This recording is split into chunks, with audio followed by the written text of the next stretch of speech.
Hello everybody and welcome back. My name is Manga Rider and today I'm going to be doing a new format of video essays. As much as I love making videos that are close to being mini documentaries in length, I seriously feel like my creative juices are going to run dry very quickly if I make this amount of time my limit. So I'm just going to sit back and talk about something easy for once. That thing being, why Tai Lung is the best villain of the Kung Fu Panda series. Tai Lung is the villain that most people point to as being the weakest out of the three movies, and I would not blame you for having that opinion. After all, Shen in Kung Fu Panda 2 is incredible, and Kai, while not being very intimidating, was still very fun.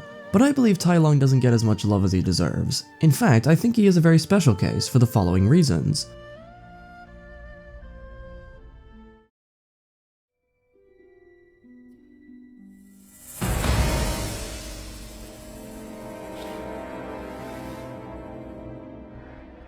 From the very moment Oogway muttered Tai Lung's return, there was this incredibly unnerving air to the film whenever Tai Lung was mentioned. Tai Lung was apparently so frightening that it makes Shifu, who was seen being able to easily best the 5 in a previous scene, go immediately to a messenger and order the prison to double the guards, double the weapons, double everything in a sudden panicked tone. Tai Lung hasn't moved for 20 years, and even after all that time, the mere mention of his name is enough to make Shifu and even Oogway have an expression of worry. Damn, we're certainly off to a good start. And the film isn't going to stop there. Oh no, not even close. The build-up gets cranked up even more when we see what the prison containing Tai Lung looks like. The prison is set on a snowy mountain miles from the valley. Its structure is consisted of stone bridges with a seamlessly never-ending black hole going down the middle of the mountain, with only one way in and one way out. The prison is packed to the brim with 1,000 rhino guards, all with violent attitudes to a point where even the messenger is in danger. And they're all armed to the teeth with maces, spears, massive crossbows, and even some dynamite if things end up going south. The only way to get to Tai Lung is by lift and a bridge, as his platform is just a circular stage with crossbows aimed at him at all times. Tai Lung is seen chained to the spot with a turtle shell on his back which restricts his breathing.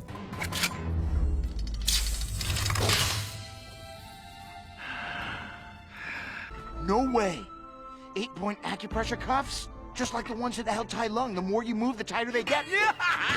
These are the best cuffs. And each chain is tied to a large boulder on each arm. And to top all that off, when the rhino guard stamps on his tail and mocks him, Tai Lung doesn't even flinch. He just lies there like nothing even happened, as if the rhino didn't even do anything to him. Tai Lung's a fucking tank! And then, when Tai Lung finally escapes, what follows is a scene that I believe was the perfect way to introduce not only Tai Lung's skill, but also his character. We learn from this scene that he is incredibly smart, using almost every weapon in the prison structure that was designed to keep him in to get himself out. We see that he is incredibly fast not only in combat, but also in thinking as we see him come up with new strategies to best the rhinos to form his escape. And last but not least, Tai Lung is an incredibly strong fighter, proven by him deflecting a large arrow using only his hand, using the arrows to form some kind of monkey bars, hiding under the elevator to avoid the rain of arrows, reducing the rhino guards to stormtroopers, managing to escape falling rubble, and blowing the entrance door to smithereens with a well-placed throw.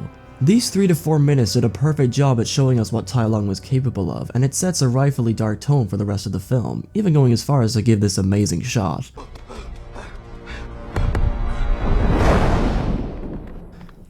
So brooding and menacing, I love it. The movie proceeds to pick up the momentum as we are later told that Tai Lung was originally a student of Master Shifu, long before the Furious 5 were trained, being the first and last fighter that Shifu treated with respect. Jesus Christ, movie, is there anything else you want to add? Well, of course it does, as after Tigress and the Furious 5 disobey Shifu to prove their worth, Tai Lung gets in a brawl with all 5 of them at once. And despite being outnumbered, Tai Lung was able to easily best the 5. Shifu taught them well, but he didn't teach them everything. It's at this point in the film that Tai Lung is seen as an undefeatable tyrant, a monster that no one can stop. But it's his fight with Shifu that finally gives Tai Lung the thing that makes him a fantastic villain. Which goes to reason number 2. Tell me how proud you are, Shifu! Tell me! Tell me! Tai Lung was the first fighter to master the 1,000 Scrolls of Kung Fu, and was always told by Shifu that he was destined for greatness. Tai Lung became obsessed with getting the Dragon Scroll, and after Oogway said otherwise, Tai Lung was furious, so he tried to take it in the only way he knew: Kung Fu. This was already told to us in a previous scene, but it's in this fight that we finally get the entire picture to why Tai Lung became the villain he is now. Tai Lung was not originally a villain. He was an adopted student that had talent, and was relentlessly trained by Shifu to become the best of the best. He was always being egged on by Shifu to become the greatest, and that's why he became obsessed with getting the Dragon Scroll. It was a combination of wanting to get the scroll, but also to live up to Shifu's expectations, to make him proud, to show that all that training meant something. But when Oogway said he wasn't worthy of having the Dragon Scroll, it wasn't that made Tai Lung snap. It was actually Master Shifu's reaction. His reaction being Nothing. like all that fatherly love and all his efforts to make Tai Lung the Dragon Warrior was all worthless. A waste of time. Tai Lung was raised in a life where he was constantly praised, and because of that, the first act of his master not supporting him was what made him snap. He rotted in jail for 20 years because of Shifu's weakness. Shifu was the one that filled his head with dreams, the one that made him train until his bones cracked, the one that denied him his destiny.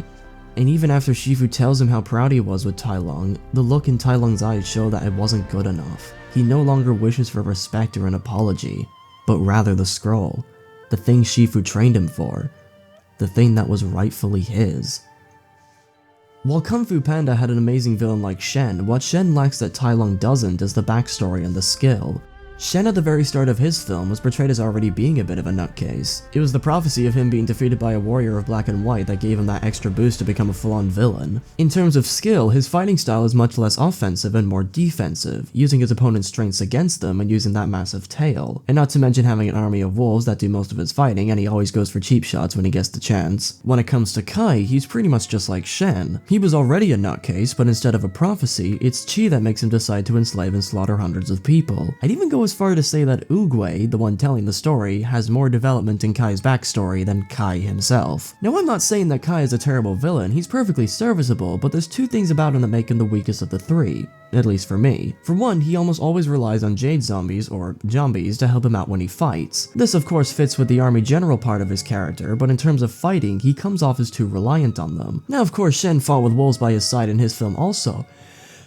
Shen fought with an army also, but he at least had a scene where he took down these walls of fucking muscle. 2. Kai was treated mostly as a joke. Hardly anyone knows him aside from being a friend of Oogway, which immediately kills any intimidation he has for the rest of the film. I know that Kung Fu Panda 3 focused way more on comedy than the previous two films. I would be lying in saying that I didn't chuckle when I heard Shifu say never heard of him when he hears Kai's name, but come on. Now let's apply my complaints for Shen and Kai and try to apply them to Tai Lung. Is Tai Lung treated as a joke? Fuck no, the mere mention of his name made Shifu shit himself and send Po running for the hills. Was Tai Lung already insane before he went evil?